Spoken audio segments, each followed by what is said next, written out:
ಜಗದೀಶ್ ಶೆಟ್ಟರ್ನ ರಾಜ್ಯದ ಅಧ್ಯಕ್ಷರನ್ನಾಗಿ ಮಾಡಿದೋ, ವಿಧಾನಸಭೆಯಲ್ಲಿ ವಿರೋಧ ಪಕ್ಷದ ನಾಯಕರಾಗಿ ಮಾಡಿದೋ, ಮಂತ್ರಿ ಮಾಡಿದೋ, ಮುಖ್ಯಮಂತ್ರಿ ಮಾಡಿದೋ. ತಮಗೆ ನೆನಪಿರ್ಬೋದು, ಬಿ ಶಿವಪ್ಪನವ್ರನ್ನ ಎದುರು ಹಾಕ್ಕೊಂಡು ಒಬ್ಬ ಯುವಕ ಬೆಳಿಬೇಕು ಅನ್ನುವಂಥ ಕಾರಣಕ್ಕಾಗಿ ಆ ಸಮಯದಲ್ಲಿ ಜಗದೀಶ್ ಶೆಟ್ಟರ್ನ ವಿರೋಧ ಪಕ್ಷದ ನಾಯಕನಾಗಿ ಮಾಡಿದೋ. ನಾನು ದಿವಂಗತ ಅನಂತಕುಮಾರ್ ಅವರು ಅವರ ಬೆನ್ನಿಗೆ ಕಾವಲಾಗಿ ನಿಂತು ನಾನೇ ಮುಂದೆ ನಿಂತವ್ರನ್ನ ಮುಖ್ಯಮಂತ್ರಿ ಸಹ ಮಾಡಿದೋ.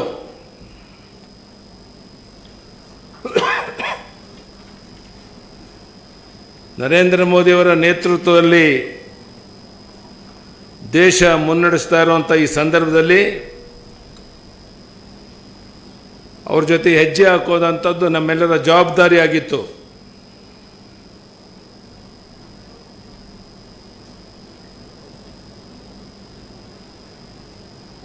ಭಾರತ ಮಾತ್ರ ಅಲ್ಲ, ಪ್ರಪಂಚದಲ್ಲೇ ಪ್ರಧಾನಿ ನರೇಂದ್ರ ಮೋದಿಜಿಯವರ ಬಗ್ಗೆ ಯಾವ ರೀತಿ ಗೌರವ ಸ್ಥಾನಮಾನ ಇದೆ ಅನ್ನೋದು ನಿಮಗೆಲ್ಲ ಗೊತ್ತಿರುವಂಥ ಸಂಗತಿ.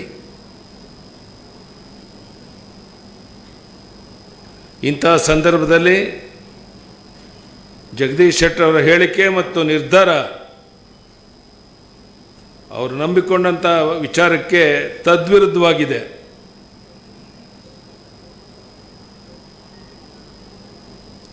ಸ್ಥಾನಮಾನ ಸಿಗಲಿ ಸಿಗದೇ ಇರಲಿ, ದೇಶಕ್ಕಾಗಿ ಕೆಲಸ ಮಾಡುವಂಥದ್ದು ನಾವು ನಾಡಿನ ಸುತ್ತ ನಾವು ನಡ್ಕೊಂಡು ಬಂದಿರುವಂಥ ದಾರಿ.